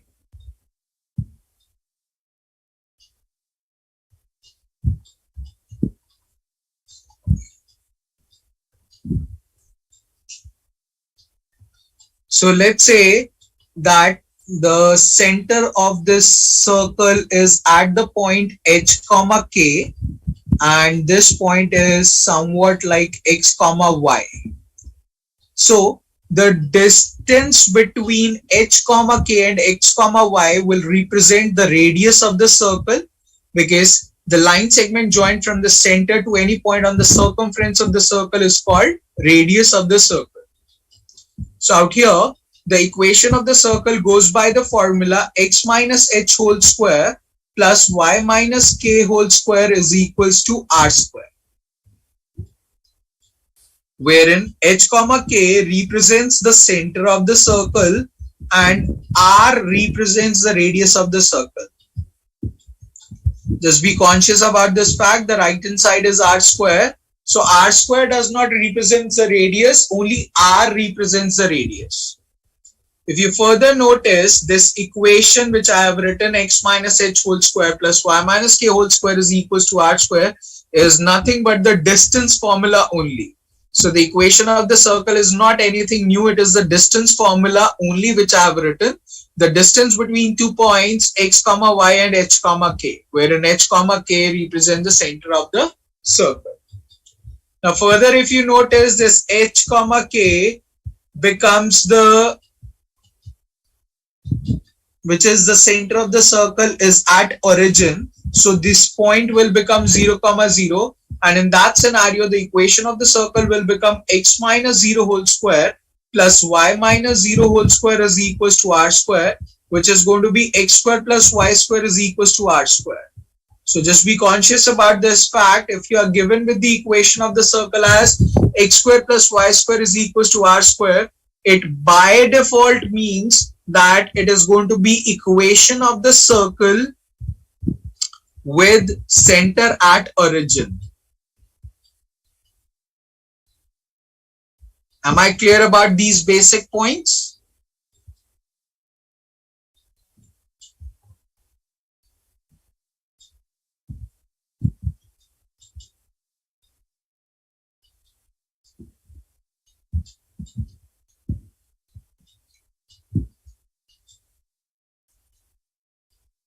I don't know whether it will make sense right now or not, but just want to tell you that x square plus y square is equals to r square will relate all the points on the circumference.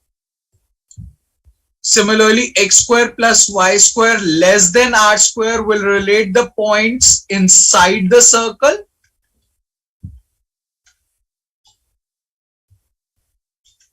And x square plus y square is greater than r square will relate to the points outside the circle.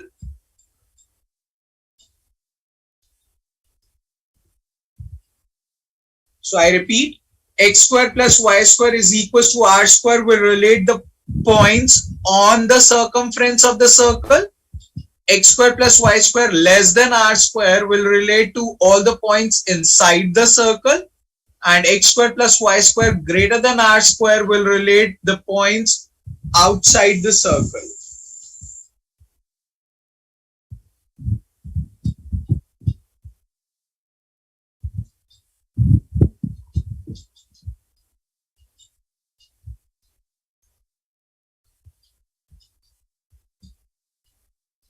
So guys, this is the conceptual aspect.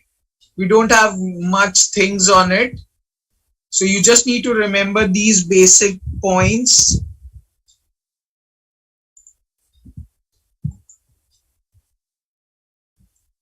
Note down this idea and then we'll move on.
Okay guys, moving on. Try out this particular question. No, wait. Try out how many points on the circle x square plus y square equals to 25. So the equation here is x square plus y square is equals to 25. Have both x coordinate and y coordinate as integers. Try out this question and then we'll discuss at length.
So guys, any answer to the question?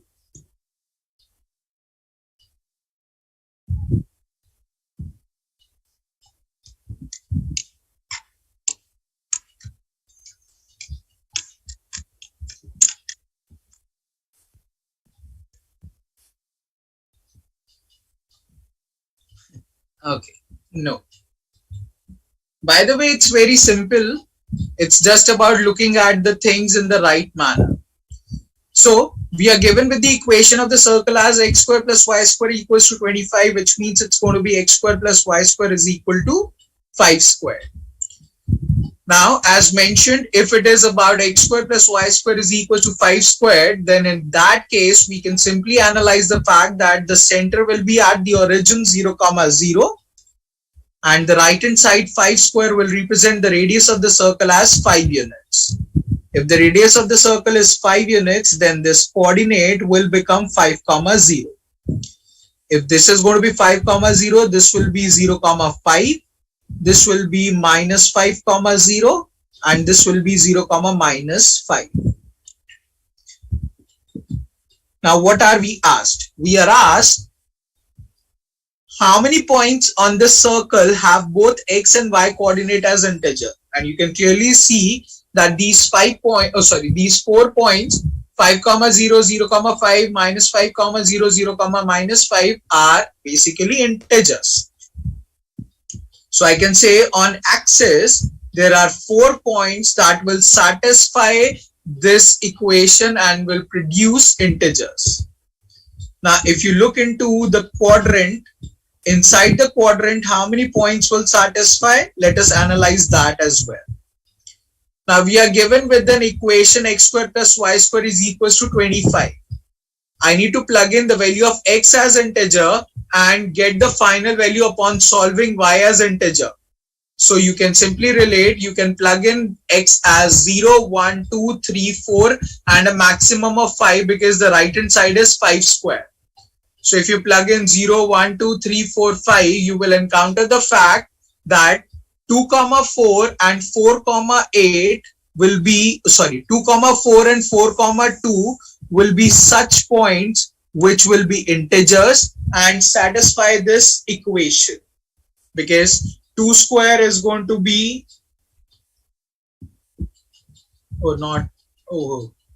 3 and 4, not 2 and 4, 3 and 4.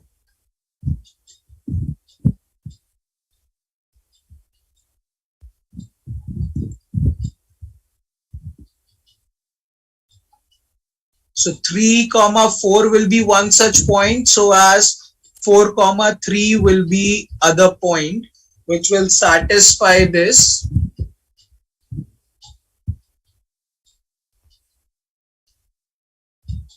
Actually 3, 4 will be here and 4, 3 will be here. Because if you plug in 3 as the value of x and if you solve it, the value of y will turn out to be 4. So 3, 4 as well as 4, 3 will be two such points that will satisfy in the first quadrant. Now if these 2 points satisfy in the first quadrant, their mirror images in the second quadrant will also satisfy and they will also form integer. Similarly, their mirror images in third quadrant will also satisfy, and similarly in the fourth quadrant their mirror images will satisfy. So there will be basically inside the quadrant 8 such points that will satisfy, and together it will constitute 12 points which will be integers, which will lie on the circumference of the circle and form out the complete circle in this manner, having integer values. So basically the point is this much simple. Even if you don't want to relate it with the circle, it's okay. We just need to figure out which points when plugged in or which values when plugged in this equation will produce integer value. So the point is x square plus y square is equals to 5 square is given. So I can plug in the value of x as 0, 1, 2, 3, 4, 5 and respectively figure out the value of y, and you will figure out only in case of 0, 3 and 4 you will find out integer values in this context, otherwise not. So there will be 4 points on the axis which will satisfy and 8 points inside the quadrant. 2 in first quadrant, 2 in second quadrant, 2 in third quadrant and 2 in fourth quadrant, and together it will make it 12 points that will satisfy this this equation of circle. Does that make sense to everyone?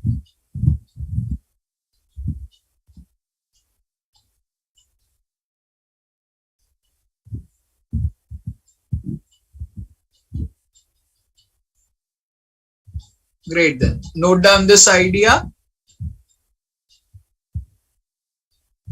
In fact, that is all for the day. In the next class, we are going to start with the new chapter as statistics. So this week we'll catch up on Friday now, and we'll start over with statistics. Let us see whether we can wrap up that day or not. And yes, one more information which I wanted to give. Next week onwards, we are going to have, basically next week we'll have 4 classes. One on Monday, one on Tuesday, one on Thursday, and the other on Friday. So just be informed about it. Next week, Monday, Tuesday, Thursday, Friday, there will be 4 quant classes. And I'll try my level best to complete your course in those 4 classes.